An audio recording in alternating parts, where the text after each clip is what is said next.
we have another session.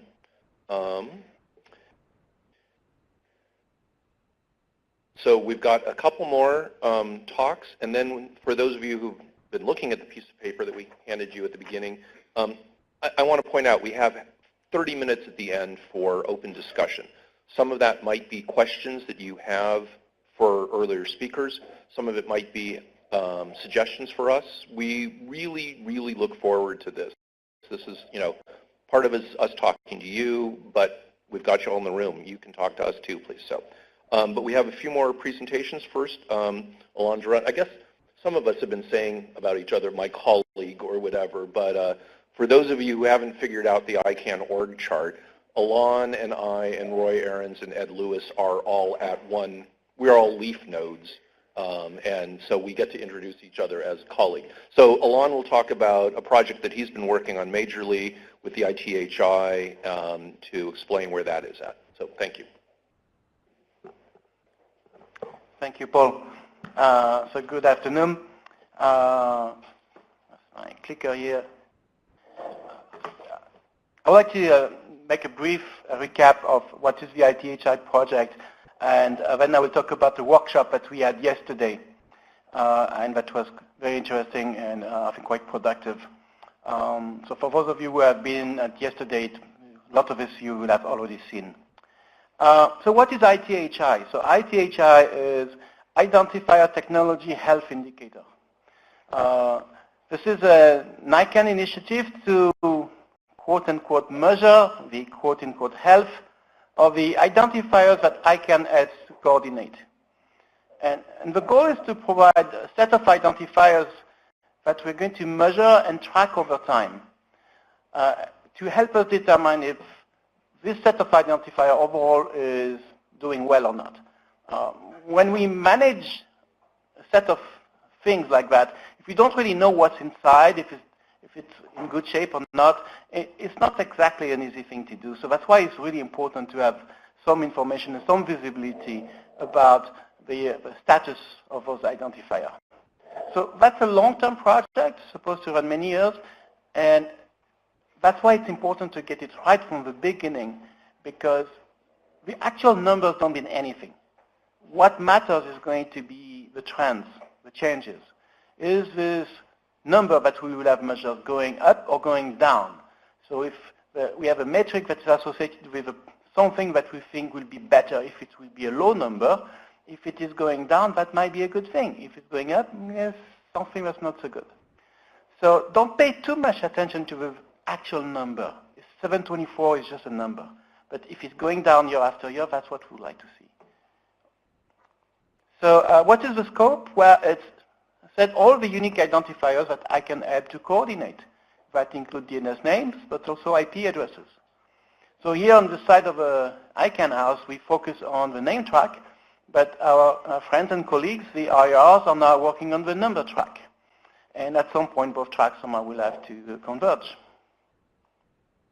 So this is coming from the strategic plan from 2016 to 2020, so this is well known. I'm not going to talk much about this. And this is the methodology that we have decided to follow.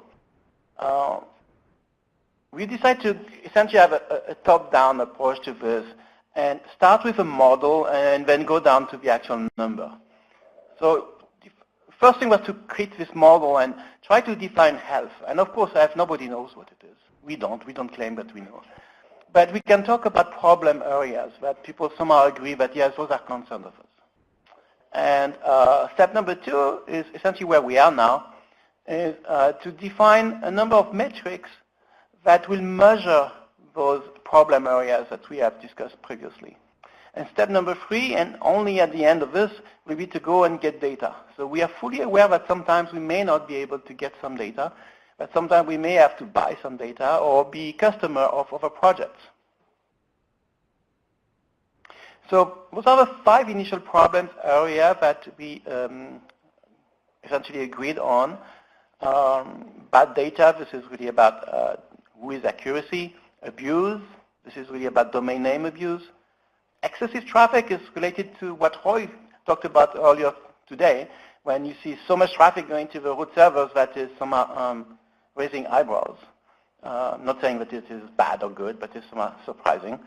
Leakages, all the things that we see, for example, at the root also, like for queries for top-level domain that are not been delegated, like, for example, the .home, .corp, .mail, or things that have leaked across the years. And lies is when resolvers lie. And that's why NSEC was invented, right, to make sure that nobody lies. So those are 5 areas. Those are the first set. There might be more. There will be more. Some of them may disappear over time. But that's where we started. At least that was a few months ago. We met in ICANN 58 in Copenhagen. And essentially, we decided to get going by looking at 2 of those 5 areas. First one is data accuracy. And the second one is abuse. So for data accuracy, there are 2 ways of doing that. The first one is to take all the data and look at it and try to analyze it. And it's really, really hard because A, the data belong to the registrar, not to ICANN. And B, when there's an address, for example, it's really difficult to verify it in some places. Sometimes you have tools that can verify the validity of an address, but in some countries you don't have that. And the prospect of sending me or somebody else to all the millions of locations that are registered in this database is not exactly financially responsible. So we are looking at indirect measurement, and an idea that came was to look at complaints that are received by the ICANN compliance department about the inaccuracy of the WIS information. So we want to look at this and see if it's a workable track or not. About abuse, well, we have had a great presentation from my colleague, Dave Piscitello, on the DART project, and maybe we can be a customer of this project and get some data from there. But of course, the devil is in the detail. We need to get things right, like what exactly are we measuring and how we measure it. Could we agree on the definition of this? Because in 2 years and 3 years, we cannot really change it easily because it will invalidate all the data that we had so far. So the plan to move forward was to have a series of workshops to define how to do this and build some prototypes. So the first of those workshops was yesterday. The second workshop, we are planning to do it in Johannesburg. ICANN meeting, but it's a policy-only meeting, so unless we are invited by some committee members, we will have to postpone this to the Abu Dhabi ICANN meeting. So let's look first at inaccuracy. So we talked to our colleagues in the compliance department, and we asked them what kind of data they had, and we have some data, and we asked them to extract data for 5 registrars and 5 registries. Why 5? Simply because it was a small number, and we wanted to see if it was meaningful before asking them for a larger set. We asked them to cover all of 2016 and give us monthly report. How did we choose those 5 registrars and 5 registries? Well, more or less randomly. We made sure that there were some established players and some newer players in the mix, but we didn't specifically pick and choose who it was. This is a small sample, so we cannot say that we are going to derive anything really from that. But hope it's significant enough. But because it's only a sample, we don't want to expose people from there. So we have decided to anonymize the name of those registrars and registries. At some point, when we get to the full set, that concern will go away. So here is the first candidate metric that we are looking at about data inaccuracy. It will be the number of quote-unquote validated complaints received by the ICANN compliance department per million registration of a registry or registrar that is under consideration. So what do we mean by validated complaint?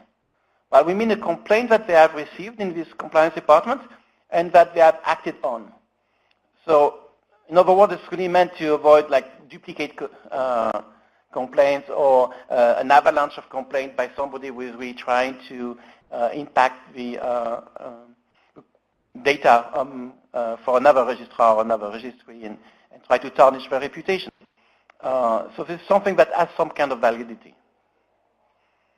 So let's look at some registries first, and now what this looks like.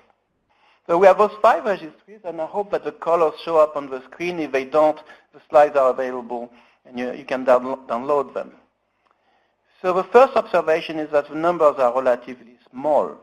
You say we're talking about number of complaints per million registration, right? And we are like 5, 10, or like low 2 digits.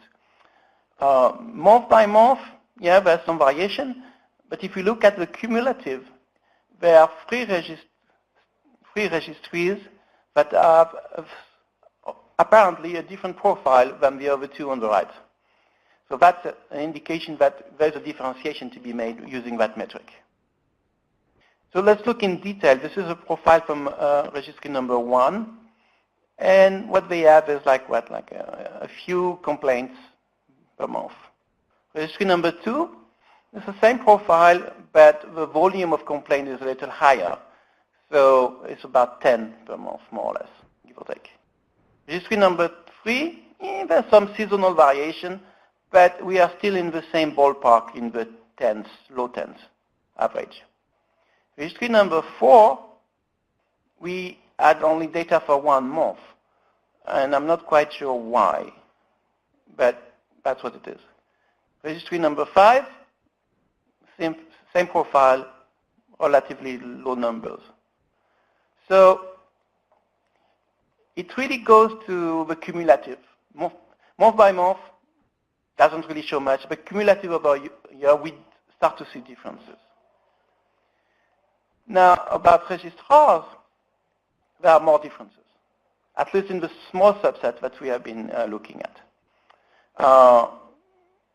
We see clearly those purple spikes, and we see on month by month, and also see it in the cumulative.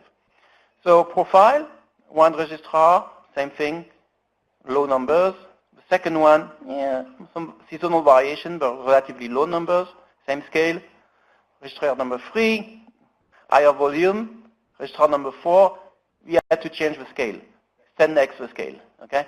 So there's clearly a difference there between what we observe at registry number 4. Number 5, back to the same one. So observation, well, yeah, numbers are small, but we seem to see something. Of course, it's only on 5, so we have to expand this to more registries and registrars. Now let's look at the domain name abuse. So as I mentioned, we are going to be, or would like to be a customer of a DART tool. So we ask them to look at the same 5 registries that we use for the first study. We wanted to do that for the registrar, but there are some WHOIS database issue that made it impossible at the present moment. So the metrics we propose is the number of abuse in those feeds, this time per 10,000 registration. We have actually a lot of data, and you're going to see the scale is very different. And we can break this down and break the abuse down into what is spam, what is phish, what is a malware, and what is a botnet, also known as command and control. So in the registries, this is the overall picture. The registry in the middle with very low numbers, the registry in the left a little bit more, the one on the right a lot more. It's close to 7,000 per 10,000. So essentially 70% of the registration there have some kind of a problem coming from the DART tool. So let's dig into this. I tried to break down all the abuse that are coming there into what is spam, what is malware, phishing, and command and control. 92.5 of all the abuse that are coming from this feeds are about spam. 92.5. The rest is broken down more or less equally into the others. Again, this is in our sample of 5 registries, okay? If we expand this to the entire set of registries, it might be a different picture. So this is a profile about spam, and not surprisingly, because this is 9 out of 10 from all the abuse, this is exactly the same profile as if we take the entire sum of everything. Registry number 5 has clearly a profile that is very, very different from the others. Phishing. We still see registry number 5 being really high, but this time we are talking about 18 for 10,000, right? A much lower number. But we start now to see the other registries to show up on this map.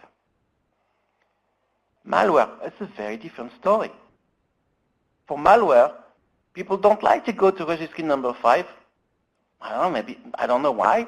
I can't pose it. Maybe this is because it doesn't have really a good reputation, but they want to go to the others. When you want to distribute malware, you may want to go to the best place. But it's just an hypothesis. Somebody will have to go and confirm this. Now, look at command and control. It's, again, completely different. So, observation from this is the data set that is coming from the abuse field is actually fairly rich. There's a lot of information from it. What we see is spam, phishing, malware, command and control are not affecting all the registries the same way. Some registries seems to be very affected by spam. Some seems to be more affected by phishing or malware distribution. Even though the number overall are smaller, remember that spam is 95% of the problem. 92.5% exactly. There's a typo in this slide. It's only 5, but out of those 5, we start to see some differences, maybe profiles or hints at a profile. And what we would like to do is to extend this study now and to cover all the registries and possibly the registrars when we have fixed the WHOIS data problem. So I think that's my last slide. So we have a few more minutes if there is any question.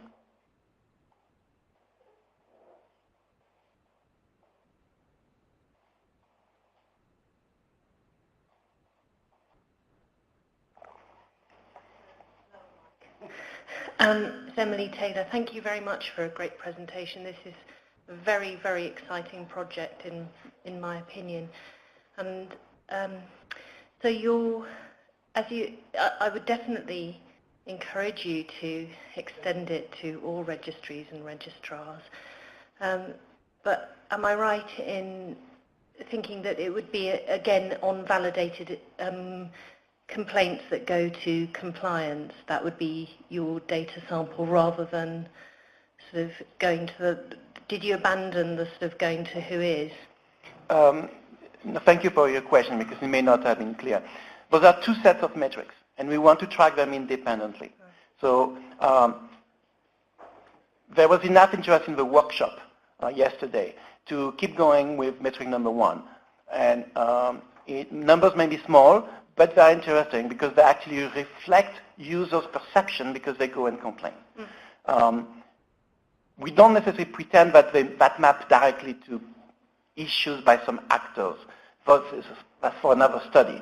As Dave mentioned earlier this morning, what we do is really to provide numbers, raw numbers on abuse or in bad registration or inaccuracy of registration, actually, not bad registration.